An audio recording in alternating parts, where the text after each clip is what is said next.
OBCs को अपनी तरफ करना सबसे बड़ी चुनौती होगी और इस बार आम आदमी पार्टी भी ताकत झोंक रही है पाटीदार समुदाय को अपनी तरफ खींचने के लिए। गौरव भाटिया जी, ऐसे में कैसे उनका विश्वास जीतेंगे? खाली हार्दिक पटेल को ले आने से क्या सारे के सारे पाटीदार आ जाएंगे आपकी तरफ?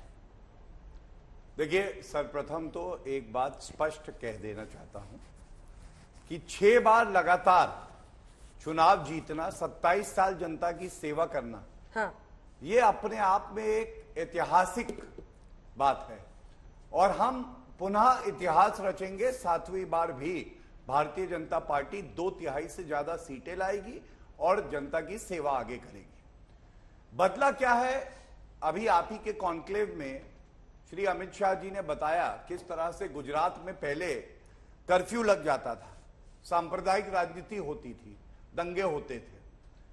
अब गुजरात मॉडल जो कि विकास का पर्याय बना हुआ है, उसकी लोग बात करते हैं।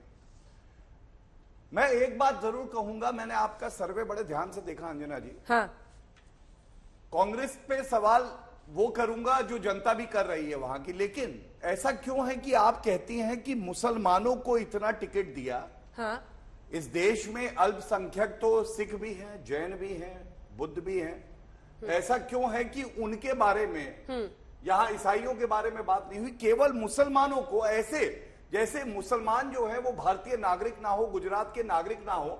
जो विकास गुजरात मॉडल में हुआ है वो विकास का लाभ मुसलमान परिवारों ने नहीं लिया है। मैं समझता हूं यह आपत्तिजनक है कि एक धर्म के व्यक्तियों के बारे में कहें कि इतने टिकट दिए, इतने टिकट दिए। और आपने कहा आप क्या बोलेंगे, तो मैं आपको बता दूं, विनेबिलिटी जो है बहुत महत्वपूर्ण मापदंड होता है। लेकिन एक क्रिश्चियन है जिसको हमारी पार्टी ने टिकट दिया है, वो भी माइनॉरिटी है। इसी तरह से एमसीडी चुनाव है, 4 मुसलमान हैं। लेकिन जब गुजरात मॉडल की बात हो तो धर्म के ऊपर उठ के बात हो, विकास की बात हो, सशक्तिकरण की बात हो। और मैं अब कांग्रेस की बात भी कर लेता हूं। आप देखिए, 3 दिन में 8 रैली प्रधानमंत्री जी की होंगी अगले 3 दिन में। हाँ। राहुल गांधी नदारत है वहां से। खड़गे जी मेरे ख्याल से एक बार गए हैं।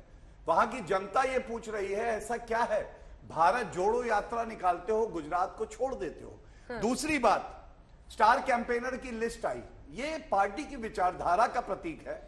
हमारे 4 पहले स्टार कैंपेनर नरेंद्र मोदी जी, उसके बाद जेपी नड्डा जी, अमित शाह जी, राजनाथ सिंह जी, चारों अलग अलग परिवारों से अथक परिश्रम से वो बड़े नेता बने हैं। कांग्रेस की भी आई, पहले खड़गे जी अध्यक्ष है, second Sonia Gandhi, 3rd number पे राहुल गांधी, चौथे पे प्रियंका वाड्रा। मतलब 75% रिजर्वेशन परिवार का पहले ही हो जाता है। तीसरी बात, हमारा चेहरा तो स्पष्ट है, हमने तो कह दिया कि भूपेंद्र जी के नेतृत्व में ये चुनाव लड़ा जा रहा है। हाँ। इनका चेहरा कौन है ये भी नहीं बताएंगे। और मैं अंत करूंगा ये पाटीदार वोट पर आपने कुछ नहीं कहा, लेकिन नहीं, मैं उस पर थोड़ा जो आज आंकड़े कर रहे हैं ये सब बिल्कुल रोज करते हैं, मैं इसमें भी कह देता हूं। लेकिन मैंने जो मुस्लिम वाला आपने कहा कि इतने टिकट, अरे सर वो 10% है, साइजेबल वोट है, इसीलिए उसकी चर्चा अलग से होती है।